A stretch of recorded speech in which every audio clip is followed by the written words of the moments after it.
बांसुरी बजाते, सुदामा को गले लगाते, रासलीला करते, गोपियों को छेड़ते हुए भगवान कृष्ण का जन्म उत्सव मनाया जा रहा है पूरे देश भर में। और इंतजार है कि कब कृष्ण 12 बजे जन्म लेंगे और उसकी तैयारियां बड़े ही व्यापक स्तर पर चल रही हैं पूरे देश भर में।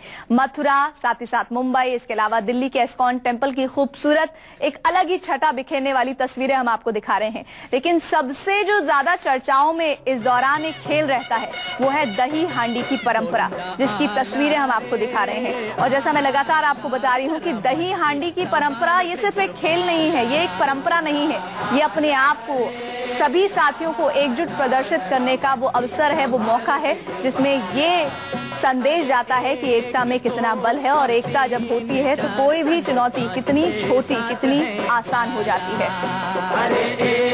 अब ये श्रृंखला देखिए, कितनी पिरामिड बनाए गए हैं इसमें। कम से कम जो मैं देख पा रही हूँ उसके मुताबिक 1, 2, 3 कम से कम नहीं तो 6 या 7 पिरामिड इसमें बनेंगे, श्रृंखला बनेंगी, जिसमें एक एक कर जो गोविंदा हैं वो टोलियों दर टोलियों अपने पिरामिड को ऊपर छोटा करते जाएंगे। और फिर दही हांडी की ये जो परंपरा है, जिसके लिए एक अलग बात है कि इनाम की घोषणा की गई है, लेकिन जो जोश और उत्साह इस खेल को लेकर होता है पूरे मुंबई में, शायद किसी और खेल को लेकर नहीं होता, किसी और उत्सव को लेकर नहीं होता।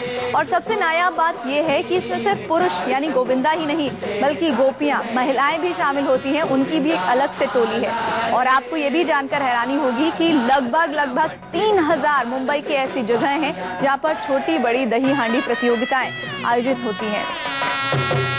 ये देखिए कैसे छोटा सा गोविंदा चढ़ रहा है दही हांडी को फोड़ने के लिए। ये इतना आसान नहीं है जितना दिख रहा है, और मानव श्रृंखला बनाना और उसके बाद दही हांडी को फोड़ना एक बड़ी चुनौती, जिसे ये गोविंदा अभी ऐसा लग रहा है पूरा करते हुए दिख रहे हैं। देखिए टूट गया, पिरामिड टूट गया, लेकिन ये पिरामिड जैसे ही नीचे गिरा तो इसमें जोश कम नहीं हुआ। एक बार फिर से उसी जोश के साथ, उत्साह के साथ, ये आपको बता दें जो छोटा गोविंदा है उसे खास तौर पर किसी तरह की दिक्कत ना हो, इसलिए वहां एक डोरी के जरिए, रस्सी के जरिए उसे बांधा गया है, ताकि अगर पिरामिड गिरता है तो उसे किसी तरह का नुकसान ना हो। दादर, ठाणे और बरनी तीनों जगह तस्वीरें अलग अलग हैं, कपड़े, लिबास, गोविंदाओं की टोलियां अलग अलग हैं, लेकिन मकसद एक, दही हांडी को फोड़ना और कृष्ण जन्मोत्सव के इस उत्साह में 4 चांद लगाना।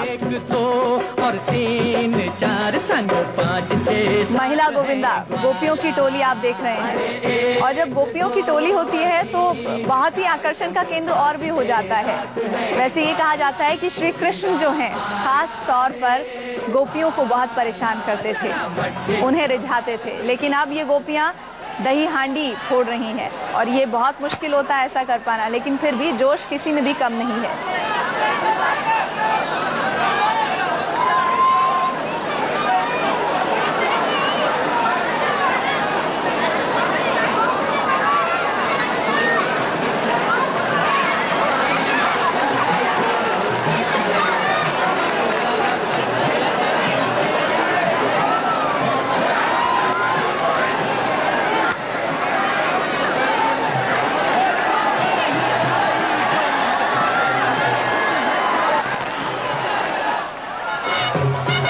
इसे कहा जाता है मानव श्रृंखला।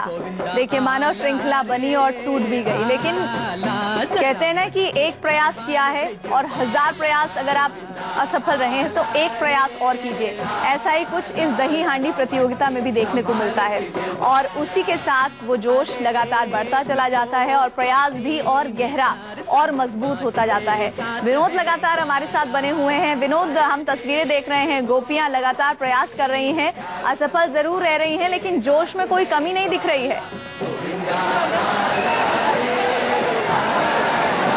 जोश में कोई यहाँ पर कमी नहीं नजर आ रही है। गोपिकाओं ने एक असफल प्रयास किया, लेकिन अब सामने हम आपको दिखा रहे हैं कि और एक गोविंदा की टोली यहाँ पर एक बड़ा प्रयास करती हुई यहाँ पर नजर आ रही है। ठाणे के विटावा इलाके के एक गोविंदा टोली ने यहाँ पर 8 पिरामिड लगाकर सबसे सफल यहाँ पर सलामी दी है। 6 बजे के बाद ये जो 3 मटकियां यहाँ पर आप देख रहे हैं, इन 3 मटकियों को फोड़ने का प्रयास यहाँ पर शुरू हो जाएगा।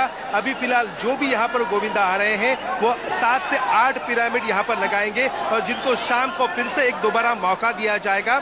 यहाँ पर जो 3 हांडी आप देख रही हैं, उनमें से एक हांडी सिर्फ मुंबई की गोविंदा टोली के लिए है, एक दूसरी हांडी महिला गोपिकाओं के लिए है, और जो तीसरी हांडी है वो ठाणे शहर के स्थानीय गोविंदा टोलियों के लिए यहाँ पर लगाई गई है। अच्छा, अगर किसी तरह का भेदभाव नहीं किया गया है, महिलाओं की जो टोली है उसी के उनके लिए भी वही हाइट रखी गई है जो कि गोविंदाओं की टोली के लिए हाइट रखी गई है?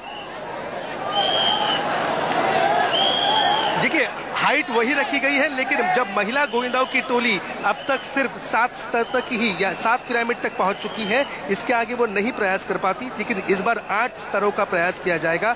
तो कहीं ना कहीं यह हांडी की ऊंचाई है वो थोड़ी कम की जाएगी, लेकिन वो रात को 8 बजे के बाद ही यहाँ पर मुमकिन हो पाएगा। अच्छा, एक बात और विनोद हमें बताइए, हम ये देख रहे हैं लगातार अभी भी और पिछले तस्वीरों में भी हमने देखा कि पिरामिड अपनी मंजिल तक यानी मटकी के नजदीक पहुंचे अथवा ना पहुंचे, लेकिन जैसे ही पिरामिड टूटता है या सब नीचे आते हैं तो एक जोश के साथ नाचने गाने लगते हैं। तो ये क्या अपने उत्साह को बढ़ाने का प्रयास है? देखिए, अपने उत्साह को बढ़ाने का ये जरूर एक प्रयास है। अगर 7 या 8 पिरामिड यहाँ पर गोविंदा लगाते हैं तो उनको शाम को और एक मौका दिया जाता है। तो इसी खुशी में यहाँ पर डीजे बजता है और डीजे के गानों पर यहाँ पर लोग नाचते हैं। गाने मराठी भी होते हैं, कोली गीत भी होते हैं और हिंदी पिक्चरों के, हिंदी फिल्मों के गाने भी यहाँ पर बजते हैं। तो जोश के साथ यहाँ पर वो नाचते हैं और यहाँ से फिर दूसरे आयोजकों के पास जाते हैं। वहाँ पर हांडी फोड़ने का उनका हमेशा का एक प्रयास यहाँ पर नजर आता है।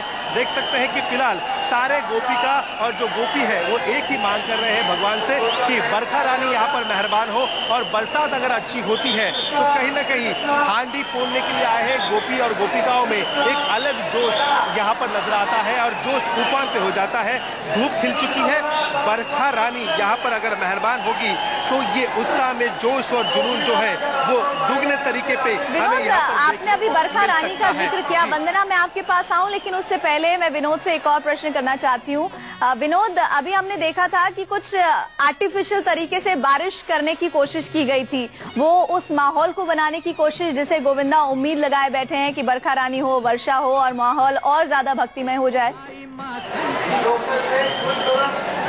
देखिए, बरखा रानी यहाँ पर मेहरबान नहीं है, लेकिन गोविंदाओं को भिगोने के लिए यहाँ पर पानी का टैंकर मंगाया गया है और उस टैंकर के जरिए जैसे ही गोविंदा का सफल प्रयास हो जाता है उसके बाद यहाँ पर जो गोविंदा आपको सामने दिख रहे हैं इनको भिगोने का काम यहाँ आर्टिफिशियल बारिश यानी टैंकर के जरिए यहाँ पर किया जा रहा है। क्योंकि ये पानी में अगर पानी में गोविंदा भीगते हैं तो उनमें जोश जो जोश होता है वो ज्यादा उफान पे चला आता है, और ऐसे में अगर संगीत बज उठे, डीजे बज उठे तो कहीं ना कहीं ये जोश 7वें आसमान पर होता है और लोग काफी खुश यहाँ पर नजर आते हैं। तो गोविंदाओं को नाचने के लिए और गोविंदाओं को भिगोने के लिए पूरे प्रयास इस ठाणे के संघर्ष दही हांडी में यहाँ पर किए गए हैं। जोश है गोविंदा और गोपियों का उफान पर है। हमारे साथ मौजूद है अध्यक्ष। इसमें आपके पास आऊंगी, लेकिन मुझे वृंदावन जाना होगा। वंदना हमारे साथ है। वंदना,